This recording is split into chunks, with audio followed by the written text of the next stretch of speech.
Sir, ಈಗ ಸ್ಟಾರ್ಗಳ ಸಿನಿಮಾಗಳು ಬರಬೇಕು ಅನ್ನೋ ಒಂದು ಬೇಡಿಕೆ, ಯಾಕಂದ್ರೆ ಸಿನಿಮಾಗಳ ಇಂಡಸ್ಟ್ರಿ ಇವಾಗಷ್ಟೇ ಎದ್ದೇಳ್ತಾ ಇದೆ, ಎಲ್ಲರೂ ಬರ್ತಾ ಇದ್ದಾರೆ ಪ್ರೇಕ್ಷಕರ ಥಿಯೇಟರ್ಗೆ. ಅದಕ್ಕೆ ಸ್ಟಾರ್ಗಳು ಸಪೋರ್ಟಿವ್ ಆಗಿ ನಿಲ್ಬೇಕು, ವರ್ಷಕ್ಕೆ ಒಂದು 2-3 ಸಿನಿಮಾ ಮಾಡುವಂತ ಒಂದು ಒಪ್ಪಂದಕ್ಕೆ ನೀವು ಬರಬೇಕಾಗುತ್ತೆ. ಸೊ ಏನು?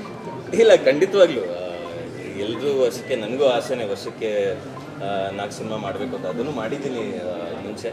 ಬಟ್ ಈಗ ಏನಾಗುತ್ತೆ ಅಂದರೆ, ಈಗ OTT ಪ್ಲ್ಯಾಟ್ಫಾರ್ಮ್ಸಲ್ಲಿ ನೀವು ನೋಡ್ತಿದ್ದೀರಾ ಬರ್ತಿರುವಂಥ ಕಂಟೆಂಟ್.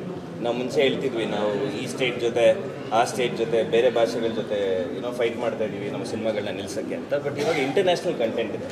ನಾನು ಹೇಳ್ದಂಗೆ ಪ್ರತಿಯೊಂದು ಮಗುನೂ ಯಾವುದೋ ಒಂದು ಕೊರಿಯನ್ ವೆಬ್ ಸೀರೀಸ್ ಡೈಲಾಗ್ ಹೇಳುತ್ತೆ ಚಿಕ್ಕ ಚಿಕ್ಕ ಮಗು. ಸೊ ನಾವು ಅವ್ರ ಜೊತೆ ಕಂಪೀಟ್ ಮಾಡಬೇಕು. ಸೊ ಅವ್ರ ಜೊತೆ ಕಂಪೀಟ್ ಮಾಡಬೇಕು ಅಂದಾಗ ಅದಕ್ಕೊಂದು ಸ್ವಲ್ಪ ಸಮಯ ತಗೊಳುತ್ತೆ. ಬಟ್ ನೀವು ಹೇಳ್ದಂಗೆ ಆದಷ್ಟು ಹೆಚ್ಚು ಸಿನಿಮಾಗಳು ಮಾಡೋ ಪ್ರಯತ್ನ ಮಾಡ್ತೀವಿ. ಸರ್, ಈಗ ನೀವು ಈ ಸಿನಿಮಾಗೆ ಬಂದು ಸಪೋರ್ಟ್ ಮಾಡಿದ್ದೀರಾ, ಚೆನ್ನಾಗಿ ಆಗ್ತಿದೆ, ನಾನೊಬ್ಬ ಆಡಿಯನ್ಸಾಗಿ ಬಂದಿದ್ದೀರಾ.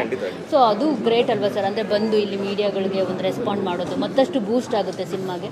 ಸೊ ನಿಮ್ಮ ಸಿನಿಮಾಗೂ ಕೂಡ ಬೇರೆಯವ್ರು ಈ ಥರ ಸಪೋರ್ಟ್ ಮಾಡಬೇಕು ಅನ್ನೋದು ಜಾಸ್ತಿ ಆಗಬೇಕು ಸರ್. ಯಾಕಂದರೆ ನಿಮ್ಮದು ಹೋದ ವರ್ಷ ಒಳ್ಳೊಳ್ಳೆ ಸಿನಿಮಾಗಳು ಕೊಟ್ಟಿದ್ರಿ, ಜೆಂಟಲ್ ಮ್ಯಾನ್ ಅಂತೆ, ಇನ್ಸ್ಪೆಕ್ಟರ್ ವಿಕ್ರಮ್ ಅಂತೆ, ಎಲ್ಲ ತುಂಬ ಒಳ್ಳೆ ಸಿನಿಮಾಗಳು. ಸೊ ಅವಾಗ ಈ ಥರ ಇನ್ನೊಂದಷ್ಟು ಸಪೋರ್ಟ್ ಸಿಕ್ಕಿದ್ರೆ ಇನ್ನಷ್ಟು ಅದು ಚೆನ್ನಾಗಿ ಆಗ್ತಾ ಇತ್ತು. ಅದೇ ನಾವು ಆಸೆ ಪಡ್ಬೋದು ಅಷ್ಟೇ. ನಾವು ಮಾಡ್ತೀವಿ ಅಂತ ಎಲ್ಲರೂ ಅದನ್ನೇ ಮಾಡಬೇಕು ಅಂತ ಡಿಮ್ಯಾಂಡ್ ಮಾಡೋದು ಕಷ್ಟ. ಆಸೆ ಪಡ್ಬೋದು, ರಿಕ್ವೆಸ್ಟ್ ಮಾಡ್ಬೋದು, ಎಲ್ಲರೂ ಬಂದು ನಿಂತ್ಕೊಳ್ಳಿ ಇಂಡಸ್ಟ್ರಿಗೆ. ಯಾವುದೇ ಸಿನಿಮಾ ಆಗಲಿ, ನಾನು ಒಬ್ಬನೇ ಅಂತ ಅಲ್ಲ, ಯಾವುದೇ ಒಳ್ಳೆ ಸಿನಿಮಾ ಬಂದಾಗ ನಾವೆಲ್ಲರೂ ಜೊತೆಗೆ ನಿಂತಾಗ ಅದು ಇಂಡಸ್ಟ್ರಿಗೂ ಒಳ್ಳೆ ಬೆಳವಣಿಗೆ ಅಂತ ಜನಕ್ಕೆ ಅನಿಸುತ್ತೆ. ಆ್ಯಂಡ್ ಜನಕ್ಕೂ ಬಂದು ಸಿನಿಮಾ ನೋಡೋದಕ್ಕೆ ಅದು ಒಂದು ಇನ್ಸ್ಪಿರೇಷನ್ ಆಗುತ್ತೆ. ಸೊ ಡಿಮ್ಯಾಂಡ್ ಮಾಡೋದಕ್ಕಾಗಲ್ಲ, ಬಟ್ ಎಲ್ಲರೂ ಜೊತೆಗೆ ನಿಂತರೆ ಸಂತೋಷ.